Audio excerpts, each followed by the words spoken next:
E o tema de hoje, super especial, são 7 dicas essenciais para vocês terem sucesso na reprodução de BSF.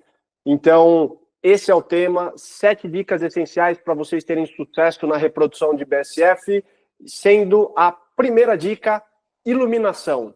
Então, olha, eu digo para vocês que 90% dos problemas de reprodução de BSF estão na iluminação. Se vocês fizerem uma iluminação correta, seja reprodução indoor, seja reprodução outdoor, para quem não está familiarizado, reprodução outdoor é aquela que a gente faz no tempo, né, sem controle das variáveis, iluminação, temperatura, umidade, ela é exposta às condições ambientais. E a reprodução indoor, o contrário disso, você faz numa sala fechada, controlando tudo, né?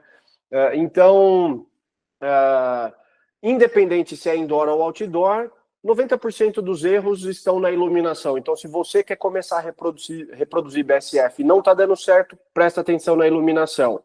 Se for a iluminação artificial, a gente faz via lâmpada, tá?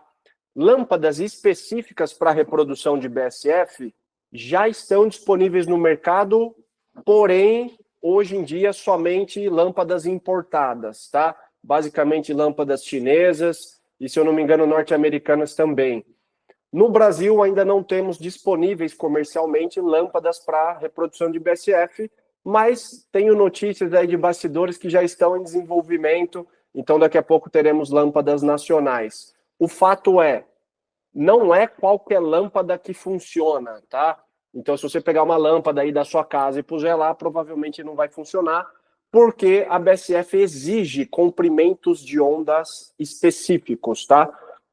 Aí você já pode perguntar, professor, qual a melhor luz para fazer a reprodução de BSF?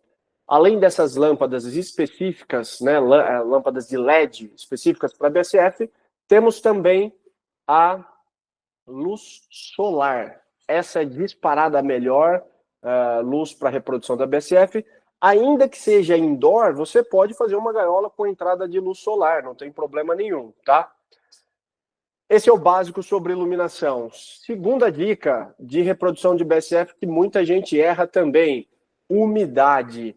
Umidade, você pode fornecer a umidade para o ambiente, tá? Então, umidade, você pode usar um aspersor de água, desses que usam em irrigação aí, de plantações e etc. Você pode usar umidificadores, desses que usam em quarto e etc. Tem diversos modelos na internet, então manter a umidade alta dentro da gaiola. Quanto? Em torno de 70%. Por exemplo, eu vivo em Minas Gerais, eu estou no norte de Minas Gerais. Agora aqui o tempo está super seco, né, além do frio. Então, é uma região que a gente tem que suplementar a umidade para as moscas se reproduzirem, tá? Então, comprem um medidor de umidade desses da internet baratinhos e saibam que a umidade tem que estar em torno de 70%, tudo bem? Terceiro item, temperatura. A temperatura também é alta, tá? Então, BSF é um animal de clima tropical, alta temperatura, alta umidade. Quanto de temperatura? Olha, em torno de 30%.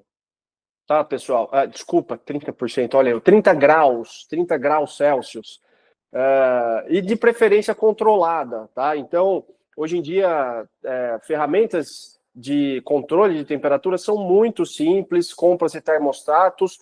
Dica, coloquem o sensor do termostato no meio da gaiola, porque se você colocar em cima da gaiola, pode ser que você superestime os valores de temperatura, porque o ar quente sobe e você está medindo na parte superior da gaiola, aquilo pode superestimar esses valores.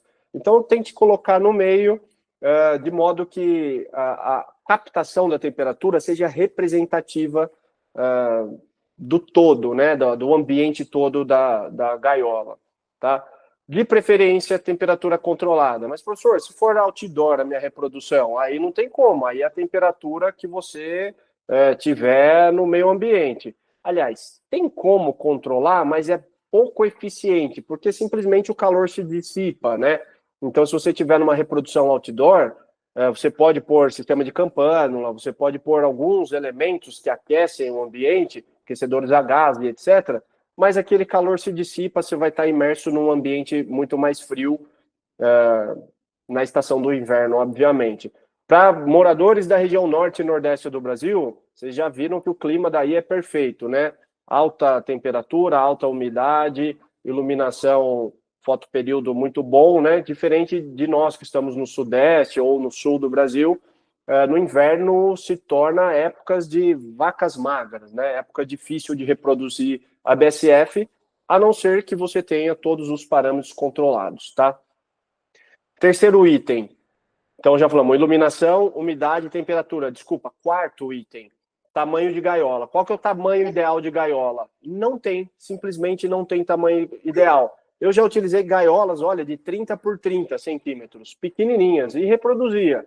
E já trabalhei com gaiolas de 4 metros por 4 metros. Então, são gaiolas enormes que também funcionam, tá? O tamanho de gaiola, o que eu sugiro para vocês é otimização do espaço produtivo. Então, por exemplo, você vai fazer uma reprodução indoor. É interessante que você tenha esse espaço otimizado, por quê? Porque você vai ter custo operacional de controle dessas variáveis, temperatura, iluminação, umidade. Então, otimize o espaço para que você obtenha a máxima eficiência reprodutiva, tá? Tamanho médio que o pessoal costuma utilizar é de 1,5 m por 1,5 m de altura por 1 metro de profundidade, ou 1,5 m de profundidade. Esse é um tamanho que você vai encontrar aí na internet, mas saibam, não existe tamanho ideal, tá? Se você tiver uma pequena produção, um tamanho pequeno de gaiola está suficiente, grandes produções, vejam em gaiolas grandes se não vai haver estratificação térmica e luminosa dentro da gaiola. Se tiver zonas escuras ou zonas frias, aquilo você só vai estar gastando espaço e custo operacional, porque não vai ser eficientemente uma área de reprodução, tá? Quinto item, quinta dica, fornecimento de água. Olha, é meio polêmico esse tema, porque você vai encontrar aí no Google da vida, tem que fornecer água com açúcar para BSF, né? E é verdade, isso aumenta o tempo de vida das moscas adultas em reprodução. Mas existem algumas linhas de pensamento que divergem um pouco disso daí, dizendo que não adianta você ter uma maior sobrevida, sendo que a fase reprodutiva ela vai de 3 a 7 dias, ela não adianta ficar muito mais tempo viva dentro da gaiola, e, sobretudo, você pode selecionar animais mais precoces, ao invés de selecionar animais mais tardios, então já entrando aí numa esfera de melhoramento genético do plantel. Independente da linha de pensamento, se você é a favor ou contra o fornecimento de água com açúcar, saiba, mosca adulta de BSF come sim. É uma falácia quem fala que não come, isso já está provado. Ela come dieta líquida, ela não vai ter aparelho bucal para morder, mas ela tem para sugar, então ela bebe água e se tiver açúcar, ela digere o carboidrato do açúcar presente ali na água, então ela tem digestão sim na fase adulta, tanto que aumenta a sobrevida dela, tá? E aí você decide aí, junto com o seu técnico, seu time técnico, se você quer uma maior sobrevida delas ou não. O fato é que a água açucarada também pode trazer algum problema de pragas e predadores, tipo formiga. E formiga dentro de gaiola é um terror, evitem ao máximo. Então, tenham sistemas de contenção de pragas e predadores, caso você forneça água com açúcar, tá?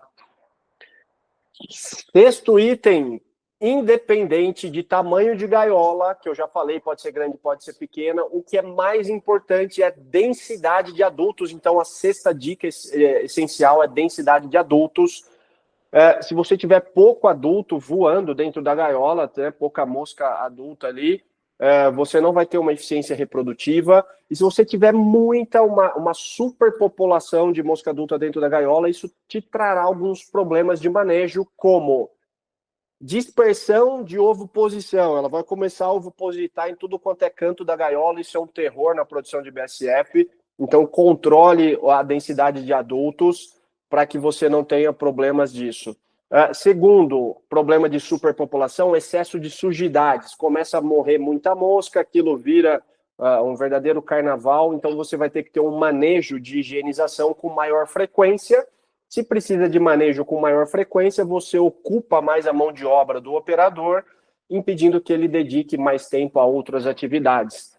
Portanto, pouca mosca é ruim, muita mosca é ruim. A faixa ideal vai estar aí entre 500 e 900, 500 a 1.000 gramas de pré-pupa por metro cúbico de gaiola, tá? Por que pré-pupa? Porque quando você vai peneirar ali das caixas de engorda, então saiba que tá dentro desse valor a quantidade em gramas de pré-pupas que se tornarão pupas por metro cúbico de gaiola, tá? Sétimo e último item da nossa lista é a qualidade nutricional das larvas. Então, a reprodução, a eficiência reprodutiva começa lá na larvicultura, na etapa de engorda dessas larvas. Forneça uma dieta balanceada para essas larvas que atenda a exigência nutricional dos animais para que eles se tornem adultos saudáveis, com reservas energéticas e obtenham sucesso reprodutivo. Então, não adianta produzir a larva na etapa anterior de qualquer jeito, porque se tornarão adultos com baixa eficiência reprodutiva. Dieta balanceada, número de larvas adequado por bandeja ou por metro quadrado de canteiro, a depender do seu sistema de engorda, e a gente pode falar disso com profundidade depois. O fato é, mosca reprodutora de boa qualidade foi uma larva que foi bem criada na etapa anterior. Tudo bem, pessoal? Então, cumprindo aí com o nosso tempo de 15 minutos, a ampulheta já acabou a areia dela aqui, ó, 15 minutinhos de live, 7 dicas essenciais para vocês obterem sucesso na reprodução de BSF. E agora, aberto a perguntas para quem quiser falar, microfone aberto, ou então, se quiserem escreverem aqui no chat, é até melhor, que aí eu consigo falar, ler a pergunta e fica gravada aqui na gravação, né? Então já tem uma aqui, ó. João Aguilar, poderia caracterizar a faixa de ondas das lâmpadas? Não entendi a pergunta. Você quer que eu fale as faixas ideais da BSF ou se você consegue caracterizar isso? Eu não entendi direito, mas eu já vou falar aqui qual o comprimento de onda ideal para a BSF. Elas têm que ter, bom, comprimento de onda da cor branco. O branco são todas as cores juntas, né? Então, a turma coloca LED branco nessas lâmpadas. Ela responde muito ao azul, tá, João? Então, em torno aí de uns 450 nanômetros. Ela responde também ao verde e ao ultravioleta. Então, são cores essenciais que tem que estar na lâmpada. Por isso, inclusive, que se você pegar a lâmpada da sua casa aí, que está no teto da sua sala, e colocar lá, provavelmente não vai funcionar, tá? Então, precisa desses comprimentos de ondas específicos para estimular a reprodução delas. O melhor comprimento de onda, né, a melhor cor, já falei, é o sol. O sol tem todas essas. Tudo bem? Sem perguntas, live encerrada. Pessoal, um prazer estar aqui com vocês. Live bate-asa, direto ao ponto. Pessoal, até o episódio número 2, nos vemos em breve. Tchau, tchau.